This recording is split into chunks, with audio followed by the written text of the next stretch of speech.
Hi, it's Nikki here from Happy Hormones for Life. Today I'm talking about a subject that I have been talking about for a long, long time, actually, menopause in the workplace. Now, the world has thankfully changed a huge amount since I started talking about menopause back in 2014. Back then, nobody wanted to mention the M word.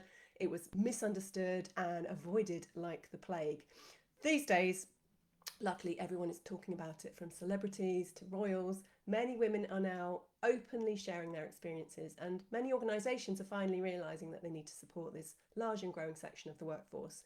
But not everyone is getting the support they need. So if you're still struggling in your workplace, or you're responsible for female employees in your organisation, do listen up. I'm going to go through why you need to keep pushing this topic forward. So, how big is the issue? Well, there is an estimated over 5 million women aged between 40 and 55 in the UK in the workforce, and about 80% of them will suffer some kind of symptoms of menopause that can negatively impact on their performance and their career potential. So, there's the lucky 20% that sail through, and we all know those lucky women that don't have any problems. But 8 out of 10 women will generally have some kind of symptoms that can affect their work. According to Professor Jo Brewis, co-author of the government report on menopause, she said menopausal women are the fastest growing workforce demographic, and that's obviously highlighted in the Office of National Statistics too. So this issue is not going anywhere. It's a growing sector of the workforce. Amanda Griffiths and her team at Nottingham University in 2013 published some research surveying women in this age group as well. And they found that 40% of them said their work was suffering.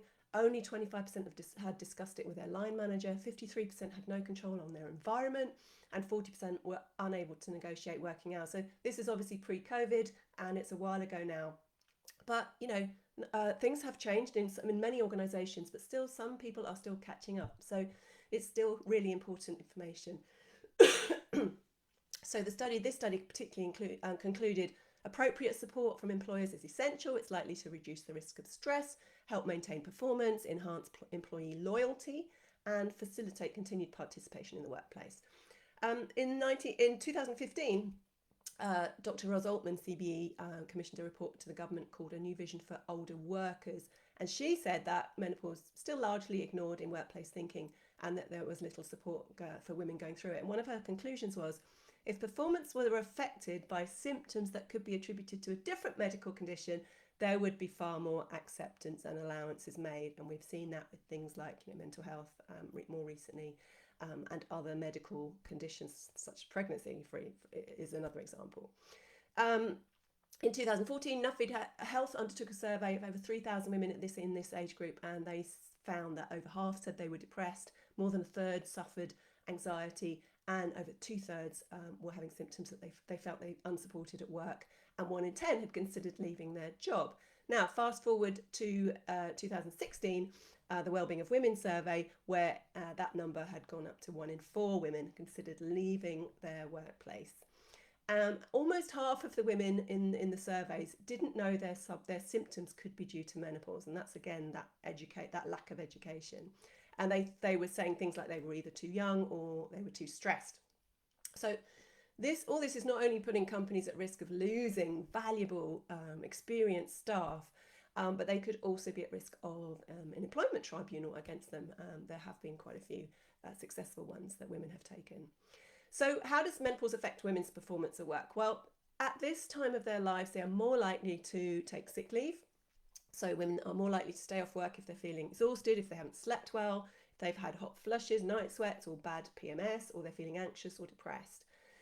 Secondly, they're more likely to suffer from stress.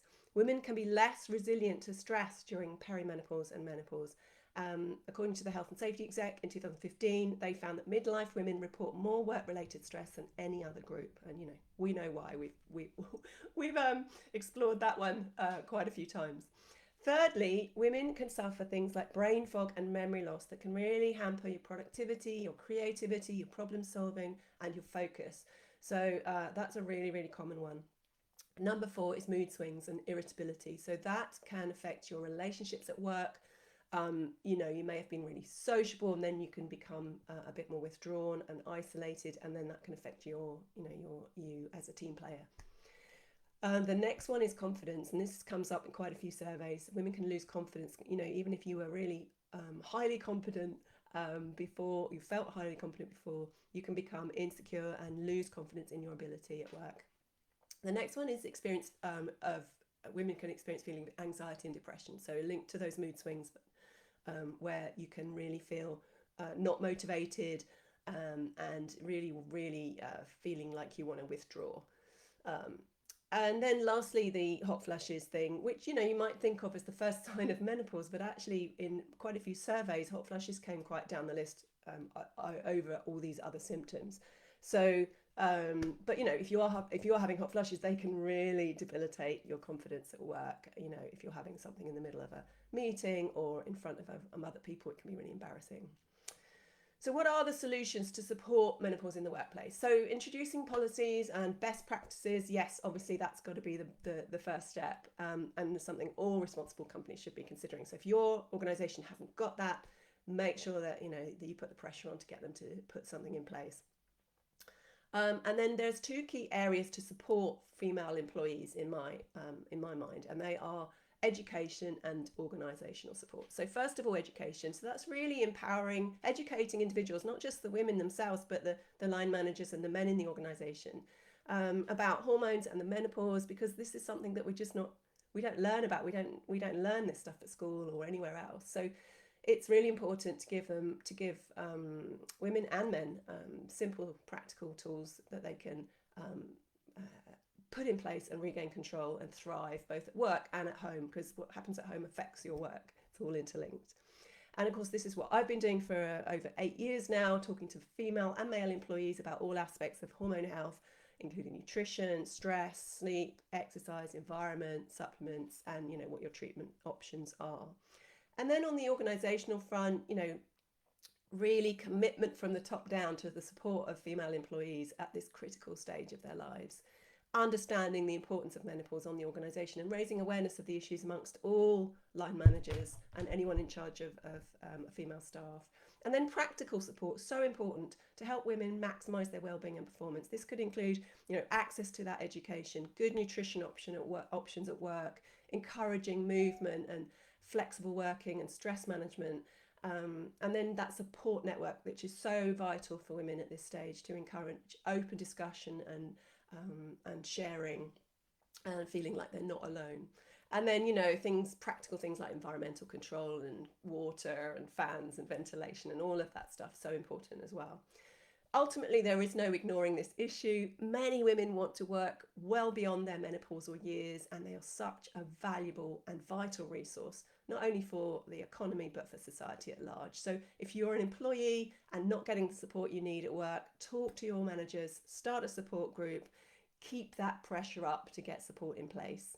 And if your employer needing to step up in this area, do get in touch. We offer talks, workshops, and individual coaching around all aspects of the menopause. So do send me a message. I hope that's been useful. Have a great day. I'll see you soon.